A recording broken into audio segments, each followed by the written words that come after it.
This video will demonstrate how to create two pinned shortcuts to your taskbar area on Windows 7 64-bit for Skype. These two copies of Skype can run at the same time, each with its own account login. Let's begin. I'm not a fan of creating shortcuts on the desktop, so let's begin with opening my computer. Let's go to the Documents folder, and let's say New Folder, BAT for batch file.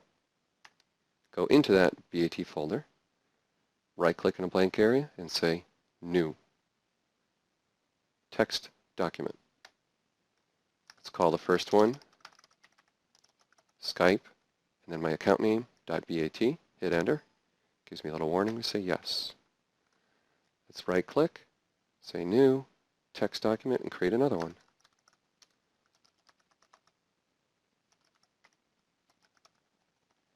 Hit Enter and say yes. Let me sort those alphabetically. Okay. So my primary account is here. Let's edit that one first.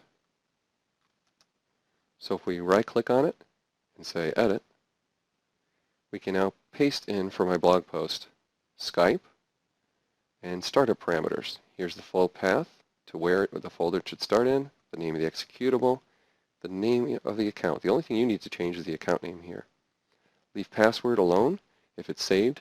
This way it won't prompt you for password. You'll just be able to log right in. And secondary will allow Skype to start even if it's running already. So again, the only thing you need to change is here.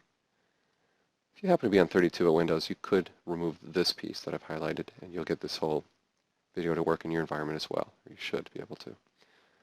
All right, so that's done. Let's close that batch file and say Save Changes, Yes. Okay, so now we have a batch file that's a little bigger than 0.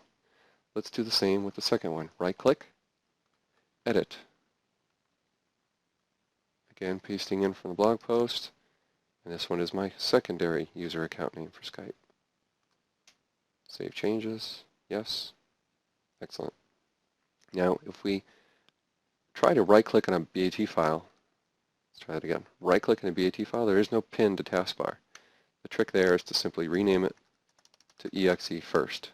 So in my case, I highlighted the entry. I hit F2 for rename. I change BAT to exe. I hit Enter, and I say yes. Do that for the second one. We can right-click and select Rename and change it to exe and say yes to the warning. All right. Now we're able to right-click and pin to taskbar. Some users might also prefer to pin to start menu. Okay, pin to taskbar, click OK, and there it is. Let's do that with the second instance. Right-click, pin to taskbar. Excellent. If we hover our mouse over it, it pops up and says which user account. Perfect. But I don't like the icon. So let's right-click the icon and right-click Skype, Properties, left mouse button, and click Change Icon with the left mouse button. It gives us a nasty warning. We say OK. And now we're going to browse our way to Skype.exe, or just paste it in from the blog post. Now the icons show up.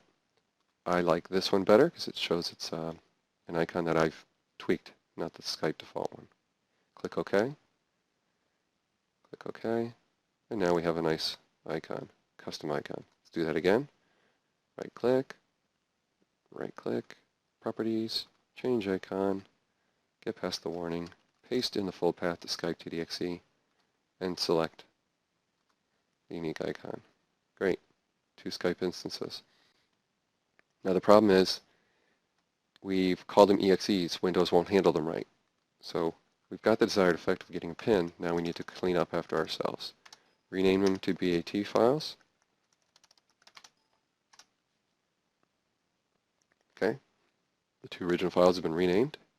And now right-click and look at the properties of these shortcuts you created and fix those up as well.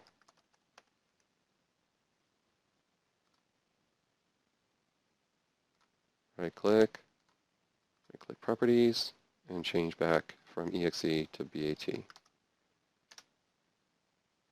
Okay, now we have 2 shortcuts, And now it's time to demonstrate.